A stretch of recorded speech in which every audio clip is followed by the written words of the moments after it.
إن الحمد لله نحمده ونستعينه ونستغفره ونعوذ بالله من شرور أنفسنا ومن سيئات أعمالنا. من يهده الله فلا مضل له ومن يضلل فلا هادي له، وأشهد أن لا إله إلا الله وحده لا شريك له، وأشهد أن محمدا عبده ورسوله.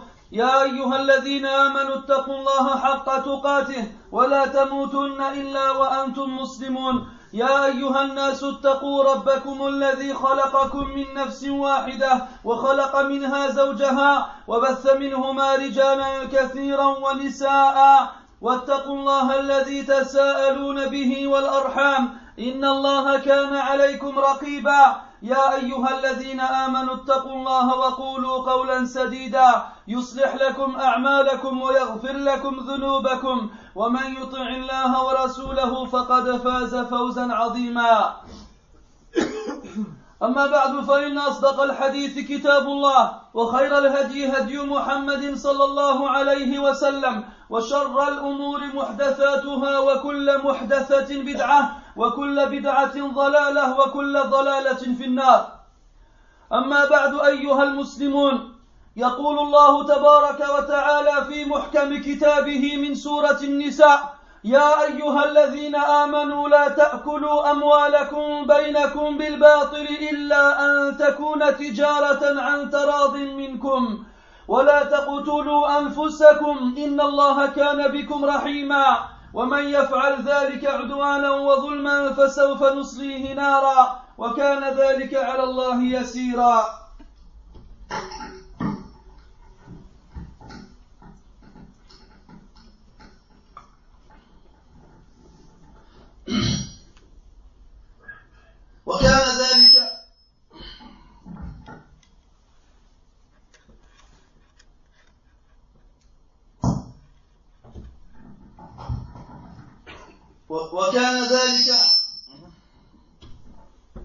وكان ذلك على الله يسيرا.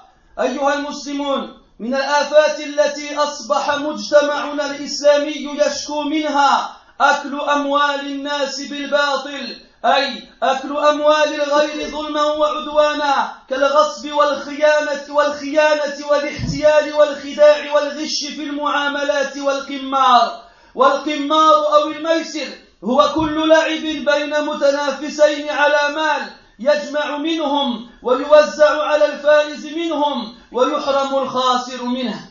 وفي هذه الآيات الكريمة ينهانا ربنا سبحانه عن أكل أموال الناس بالباطل بشتى أنواع الطرق والوسائل، وقوله تعالى: إلا أن تكون تجارة عن تراض منكم، أي أن تكون تجارة حرة شريفة بعيدة عن الغش والخداع. وقد أكدت السنة المطهرة هذا المعنى، ففي البخاري عن عبد الله بن عمر رضي الله عنهما أن النبي صلى الله عليه وسلم قال: من أخذ من الأرض شيئا بغير حقه خسف به إلى يوم القيامة إلى 7 أراضين.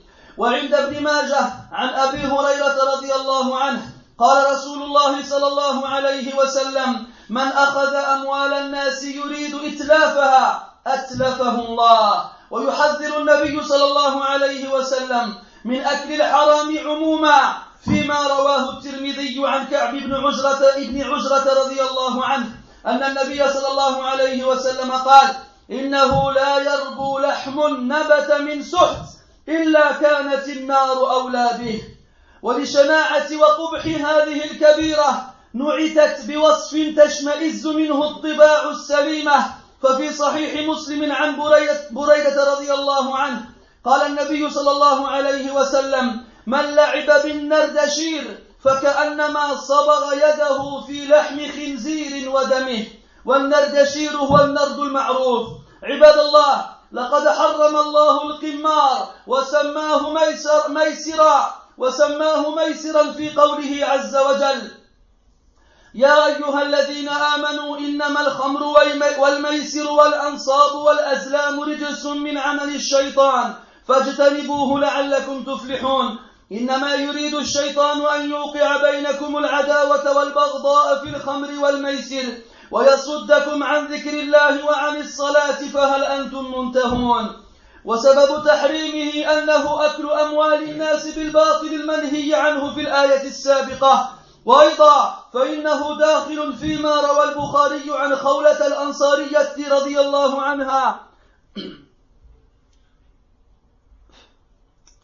لا حول ولا قوة إلا بالله.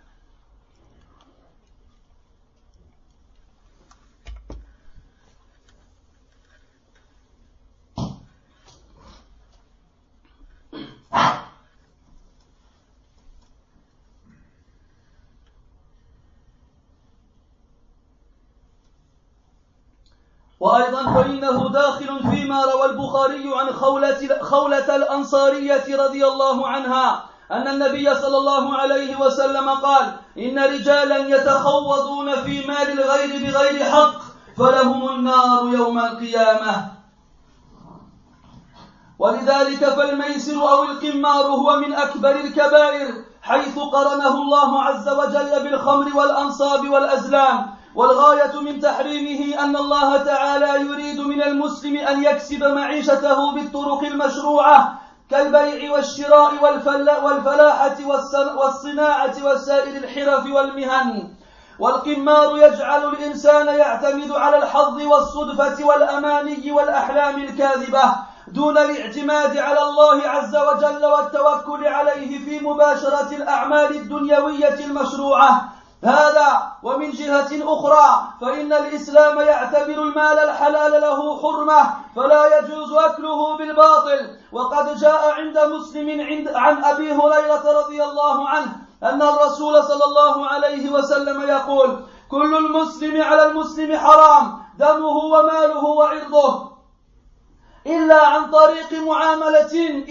طريق معاملة شرعية أو عن طيب نفس منه بهبة أو صدقة. أما أخذه منه غصبا عن طريق القمار فهذا هو عين الحرام وأكل المال بالباطل. وحرم الله القمار أيضا لأنه يورث العداوة والبغضاء بين الناس. وإن أظهروا بألسنتهم الرضا فإنهم دائما بين غالب ومغلوب، والمغلوب وإن سكت فإنه يسكت عن حقد وعداوة شديدين، ويحقد من خاب أمله ويعادي من فشلت صفقته وخسرت تجارته. والخسارة تدفع الخاسر إلى المعاودة لعله يعوض في المرة القادمة ما خسره في المرة السابقة. وكذلك الغالب تدفعه نشوة الربح إلى التكرار، ويدعوه قليل الربح إلى كثيره ولا يتركه فيؤدي ذلك إلى الإدمان على هذه الآفة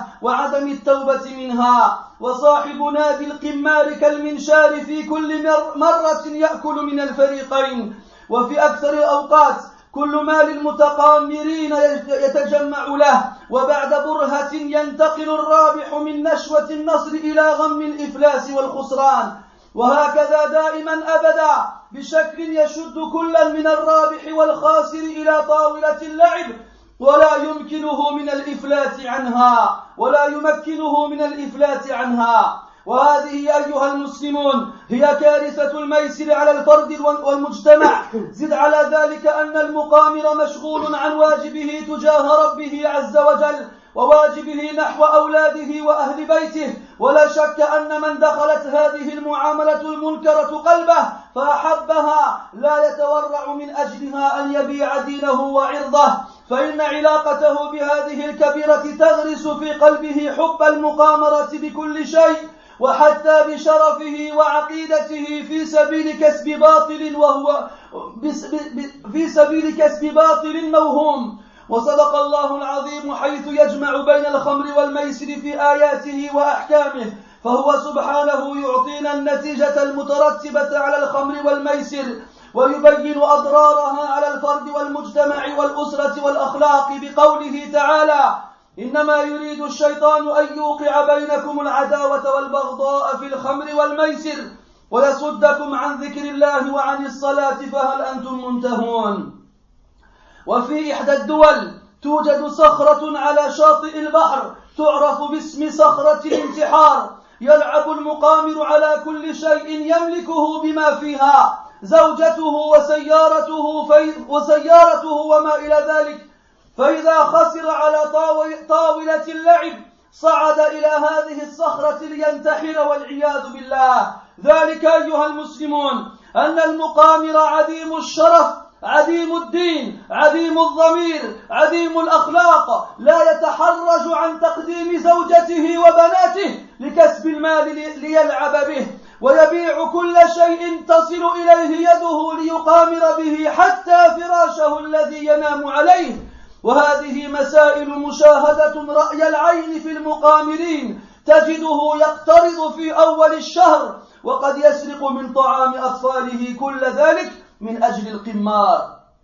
جاء في الصحيحين عن أبي هريرة رضي الله عنه أن النبي صلى الله عليه وسلم قال في الرجل إذا قال لصاحبه تعال أقامرك فليتصدق، أمره بأن يتصدق، فإذا اقتضى مطلق القول طلب الكفارة بالصدقة فما ظنك بالفعل والمباشرة؟ عباد الله، لقد اتخذ القمار في مجتمعنا صفات وألوانا متعددة، وأصبح له رواد من الأغنياء والفقراء، وللقمار أسماء كثيرة مشهورة كالتيرسي واللوتو والبوكير، وانتشرت بين أبناء المسلمين إلى درجة كبيرة حتى سمعنا ورأينا أنهم يجتمعون في بعض القاعات في ليالي رمضان يبيتون على طاولة اللعب والناس قائمون في المساجد يصلون التراويح والقيام والله المستعان. عباد الله، اشتغل كثير من الناس بهذه الآفة الخطيرة القمار، وتعلقت قلوب الرجال والنساء والأطفال بالربح الخيالي الذي ينتظرونه في كل لحظة عن طريق الميسر والقمار. والمسؤولية العظمى والعلاج الناجح يبقى وإنما بيد الأمة المسلمة عموما، لا سيما الآباء والأمهات. فكم من أولاد في الشوارع من غير تربية ولا تعليم، وكان سبب هذا التشريد أباهم المقامر. وكم من نساء خرجنا للبغاء والفساد بسبب القمار، وكم من أرواح أزهقت ونفوس قتلت، وخاصة من الشباب الذين هم عمدة الدين بسبب هذا الداء العضال، داء القمار والميسر. ألا فاتقوا الله عباد الله، وأقلعوا عن هذه المعاملة المحرمة وهذا الفعل الشنيع الذي حرمه ربنا سبحانه في كتابه ورسولنا صلى الله عليه وسلم في سنته، واجمع المسلمون على تحريمه، حيث يؤدي العمل به إلى أكل أموال الناس بالباطل والاعتداء على أموال الناس وغصبها. والواجب على كل مسلم أن يكسب المال من الحلال ليكسبه من الطرق المشروعة النظيفة الخالية من الشبهة والريبة. ففي صحيح مسلم عن أبي هريرة رضي الله عنه قال رسول الله صلى الله عليه وسلم: إن الله طيب لا يقبل إلا طيبا. والقرآن خاطب الرسول صلى الله عليه وسلم بقوله: يا أيها الرسل كلوا من الطيبات واعملوا صالحا إني بما تعملون عليم. بارك الله لي ولكم في القرآن العظيم وفي أحاديث سيد المرسلين، ونفعني وإياكم بما فيهما من الآيات والذكر الحكيم. أقول ما تسمعون وأستغفر الله.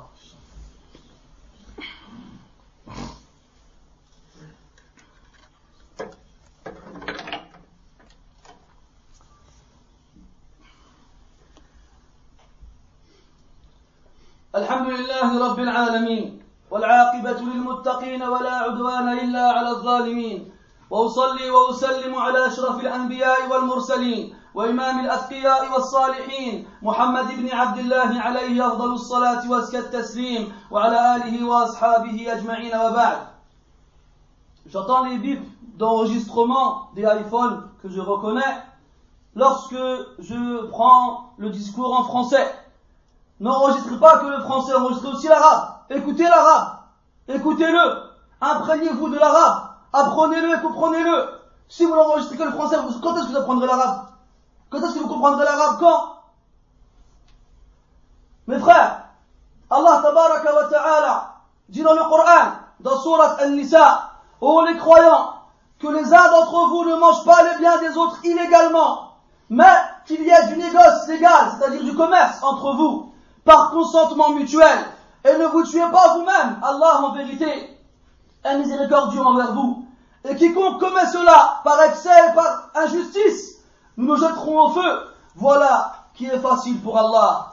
Mes frères, parmi les nombreux méfaits qu'il y a dans notre société, et quand je parle de notre société, je parle des musulmans bien entendu, ces méfaits dont les musulmans se plaignent, le fait de manger injustement les biens des gens, de s'accaparer injustement le bien des gens, en leur volant, en les trahissant, en trichant avec eux, ou encore en les gagnant injustement dans ce qu'on appelle les jeux de hasard et d'argent facile. Les jeux de hasard et d'argent facile qu'on appelle en arabe al-qimmar consistent à jouer à un jeu dans lequel les concurrents misent une certaine partie d'une certaine somme d'argent, et cette somme d'argent, du moins le cumul de ces deux sommes-là, sera donc donné aux gagnants parmi eux, pendant que celui qui aura perdu le jeu aura perdu aussi sa mise. Dans ce verset, mes frères, Allah tabaraka wa ta'ala nous interdit strictement et formellement de s'accaparer les biens des gens injustement, de quelque façon soit-elle, et quel que soit le moyen utilisé. Sauf que dans le commerce, bien entendu, qui est le fruit d'une négociation mutuelle et d'un consentement mutuel, ceci, bien entendu, est exclu de l'interdiction. Quant au fait de s'accaparer les biens des autres injustement, de façon interdite et injuste, ceci est interdit. La sunna, la tradition prophétique, a appuyé ce sens-là à travers de nombreux textes. Le prophète sallallahu alayhi wa sallam a dit: quiconque prend de la terre une quelconque parcelle sans qu'il en ait le droit, il sera avalé dans les 7 terres jusqu'au jour du jugement. Et le prophète a dit alayhi salatu wassalam: celui qui prend les biens des gens dans le but de les perdre, Allah Ta'ala le perdra. Et le prophète sallallahu alayhi wa sallam nous met en garde sur le fait de manger des biens interdits. Généralement, dans le hadith où il dit à Ka'b ibn Ujra radiyallahu anhu, il n'y a pas la chair d'un corps qui s'engraisse suite à de l'argent interdit sans que le prioritaire sur ce corps-là soit le feu de l'enfer le jour du jugement. Tout corps qui s'engraisse et qui devient gros et large à cause de l'argent interdit, qu'il sache que le premier qui aura le droit de le manger, ce corps-là, gras et gros, c'est le feu de l'enfer le jour du jugement. Et pour montrer à quel point ce péché est horrible et effrayant, à quel point ce péché est laid, le prophète sallallahu alayhi wa sallam l'a comparé d'une façon à ce que les âmes saines et sensibles en éprouvent un dégoût et un rejet. Il a dit alayhi salatu wassalam: celui qui joue au dé, c'est comme s'il avait trempé ses mains dans de la chair de porc et son sang. C'est comme s'il avait trempé ses mains dans de la chair de porc et son sang. Je te ramène un porc, je te dis trempe tes mains dedans, dans sa chair et son sang. Est-ce que tu oserais le faire? Est-ce que tu voudrais le faire? Non, tu ne voudrais pas le faire. Eh bien, le simple fait de jouer au dé en misant une somme te compare à celui qui a trempé ses mains dans le cadavre d'un porc et son sang. Mes frères, Allah tabaraka wa ta'ala a interdit les jeux d'argent facile. Et là, dans le Coran, dans un verset où il dit subhanahu wa ta'ala: ô les croyants, le vin, le jeu de hasard et d'argent facile, les pierres dressées, les flèches de divination ne sont qu'une abomination, œuvre du diable. Écartez-vous-en afin que vous réussissiez. Le diable ne veut que jeter parmi vous, à travers le vin et le jeu de hasard et d'argent facile, l'inimitié et la haine. Et vous détournez d'invoquer Allah et de la salat, de la prière. Allez-vous donc y mettre fin. Allez-vous donc y mettre fin. Donc, dans ce verset, il y a l'interdiction formelle et claire des jeux de hasard et d'argent facile.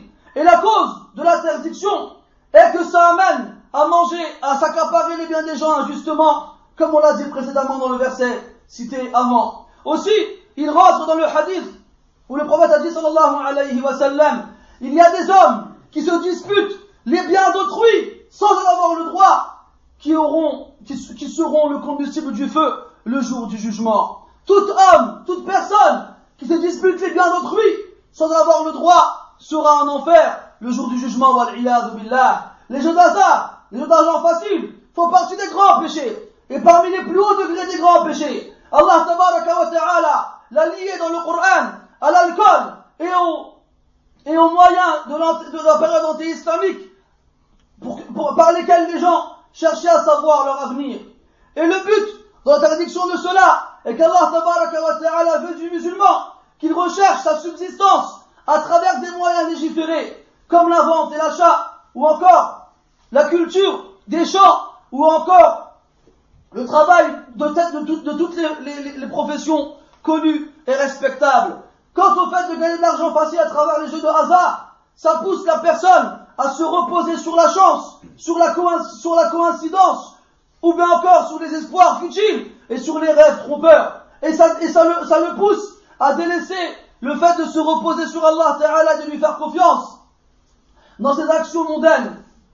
Aussi, l'islam considère l'argent sain et licite. Il considère qu'il a une sacralité. Il est sacré cet argent-là et ce bien-là. Et il est interdit de s'en accaparer de façon interdite. Le prophète sallallahu alayhi wa sallam a dit: tout le musulman est sacré pour le musulman. Son sang, c'est bien, et son honneur. Son sang, c'est bien, et son honneur. Il y a aussi dans le fait de jouer à ce genre de jeu-là, le fait de s'accaparer injustement des biens d'autrui, chose qui est bien entendu interdite formellement dans le verset. Allah tabaraka wa ta'ala interdit ces jeux-là, car elles font pousser dans le cœur de ceux qui le pratiquent la haine et la colère entre les gens, même si ils font mine de se parler correctement les uns les autres et d'être satisfaits par ce qu'ils font. En vrai, ils sont toujours à l'affût du moindre moyen de pouvoir se venger de la personne qui l'a battu un jour. Car dans ce genre de jeu, il y a un gagnant et il y a un perdant. Et même si le perdant se tait, il se tait en renfermant dans son cœur la rancune, la rancœur et la haine et la colère. Donc, toute personne qui perd, en général, eh bien, elle est poussée par l'envie de recommencer, en se disant que peut-être, la prochaine fois, je vais regagner ce que j'ai perdu la fois précédente. Même celui qui gagne dans ce genre de jeu, il est poussé par ce qu'on appelle le démon de la chance, en se disant qu'en recommençant, il va continuer à gagner ce qu'il a gagné précédemment. Ou bien il se dit, j'ai gagné certes, mais je n'ai pas gagné assez, alors je vais continuer à jouer dans le but de gagner encore plus. Et c'est ainsi que le perdant et le gagnant dans ce genre de jeu deviennent dépendants de ce méfait et ne s'en repentent jamais.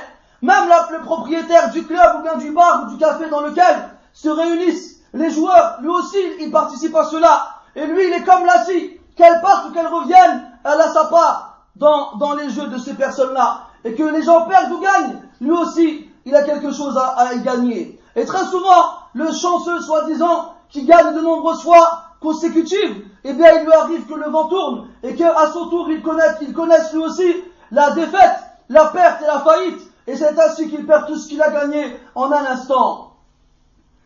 C'est pour cela, mes frères, il est très très important de mettre en garde les musulmans autour de nous de la catastrophe de ces jeux sur l'individu et la société. La personne qui est dépendante de ce genre de jeu-là, en plus de tout ce qu'on a cité précédemment, a tendance à être négligente envers les devoirs qu'elle a envers son Seigneur, ou bien envers les devoirs qu'elle a envers sa famille. Et il n'y a pas de doute que toute personne dont l'amour des jeux de hasard et d'argent a pénétré le cœur, eh bien, il n'a aucun mal à se séparer de tout ce qu'il a de plus précieux pour continuer à jouer dans le but, soi-disant, de gagner plus tard. Et le fait de constamment jouer rend aux yeux du joueur ce péché comme étant insignifiant et rend toute chose à côté d'elle comme étant insignifiante. Et s'il peut vendre son honneur ou encore sa foi dans le but de gagner, il n'en trouvera aucun problème. C'est pour ça qu'Allah tabaraka wa ta'ala dans le Coran réunit entre l'alcool et entre les jeux de hasard et d'argent facile. Il les cite ensemble dans de nombreux versets, car en général ils donnent le même résultat. Et Allah tabaraka wa ta'ala nous montre bien les conséquences et les conclusions fâcheuses de ces choses-là sur l'individu et sur la société, sur la famille et sur les comportements, en nous rappelant que Shaitan vise à travers cela le fait de semer dans le cœur des croyants la haine et l'inimité et afin de les détourner du rappel d'Allah et de la prière. Sachez que dans un pays d'Europe, il y a un grand rocher que l'on trouve sur une falaise qu'on a surnommé le rocher du suicide. Pourquoi l'a-t-on appelé ainsi? car de nombreuses personnes qui perdent tout leur argent dans les casinos et dans les jeux s'y retrouvent, s'y rendent afin de se jeter dans le vide et de ce but-là, dans le but de mettre fin à leur jour en croyant qu'ils vont se débarrasser de leurs dettes et de leurs crises si seulement ils savaient dans quel trou ils se jettent. Il y a des gens qui n'ont aucun scrupule à mettre en jeu leur maison, leur voiture. Il y a même certains parmi eux qui ont perdu toute décence et toute intelligence et qui visent même leurs femmes et leurs enfants. Wal-iyadhu billah. Pourquoi? Parce que celui qui s'adonne à ce genre de jeu, il n'a aucun honneur, il n'a aucune croyance, il n'a aucun moyen de pouvoir faire la distinction entre le bien et le mal. Il n'a aucun scrupule et aucun mal à proposer une nuit avec son épouse ou avec une de ses filles dans le but de pouvoir continuer à jouer. Il est capable de priver sa famille et de leur enlever ce qu'ils ont sous la main afin de pouvoir continuer à jouer.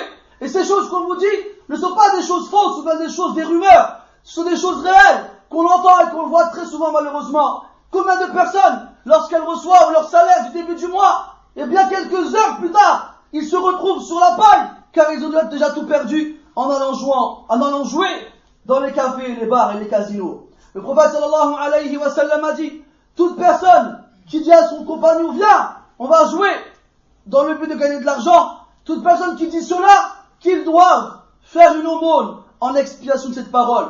Donc le prophète dit alayhi salatu wa sallam, celui qui se contente seulement de prononcer cette phrase-là, viens, on va jouer au jeu d'argent facile et de hasard, et bien pour se faire pardonner ce péché, qu'il donne une aumône en expiation de cela. Que dire alors, que doit-on penser alors de la personne qui l'accomplit réellement et jour après jour, wal-iyadhu billah.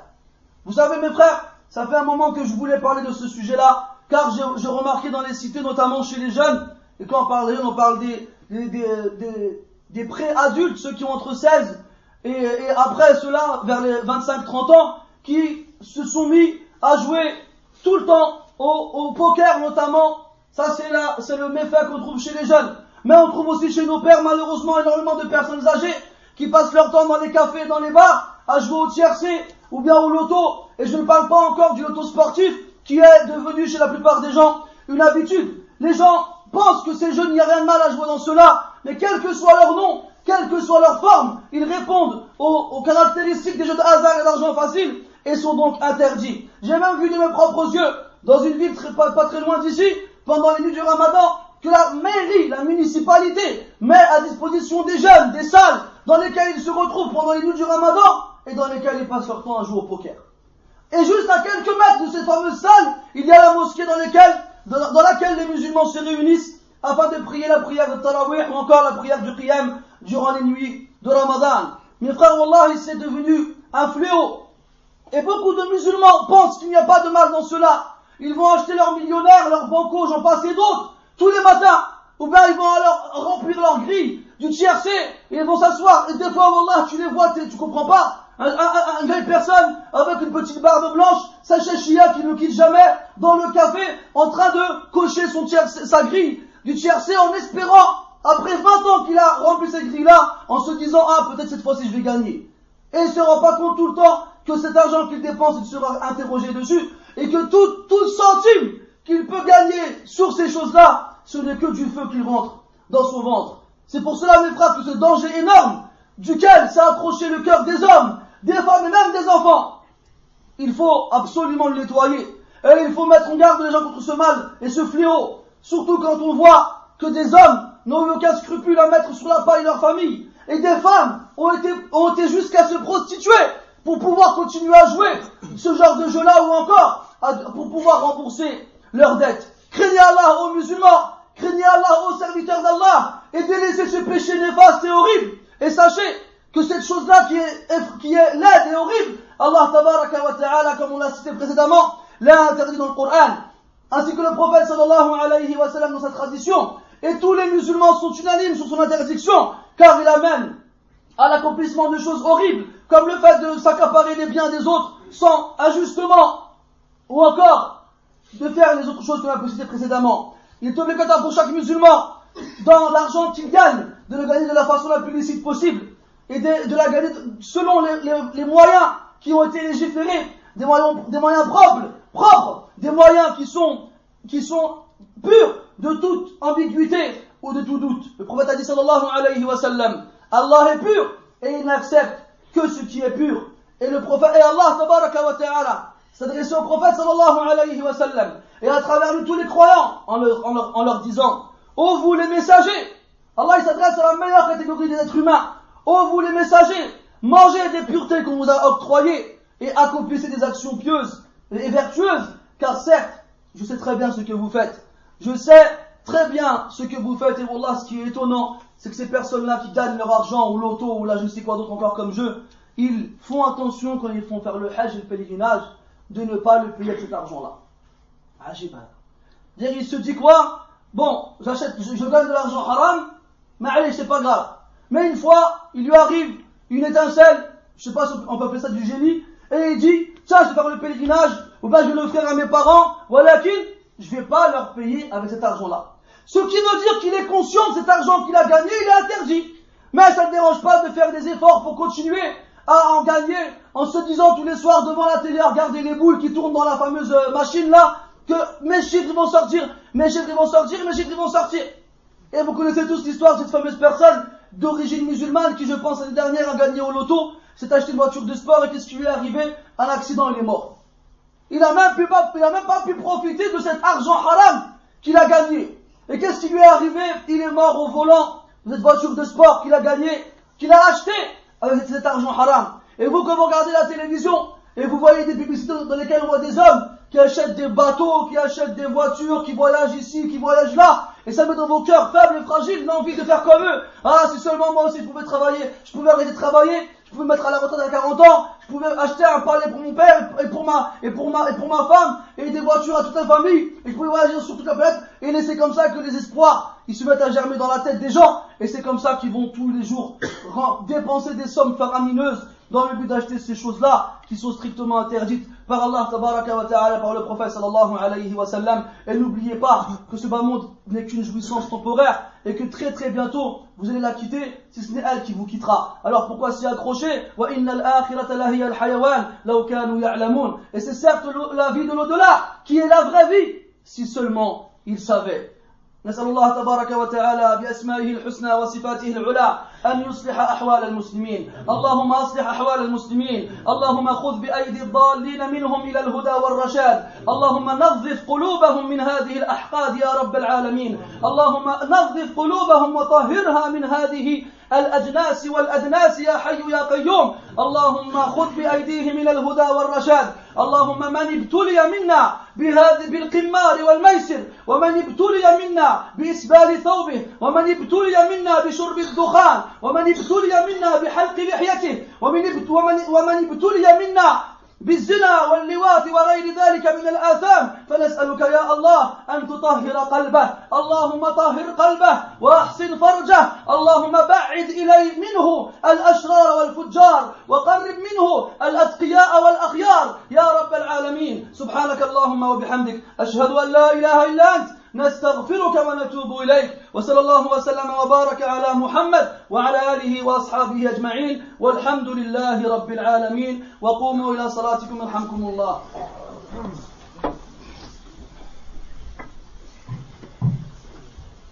الله أكبر الله أكبر. أشهد أن لا إله إلا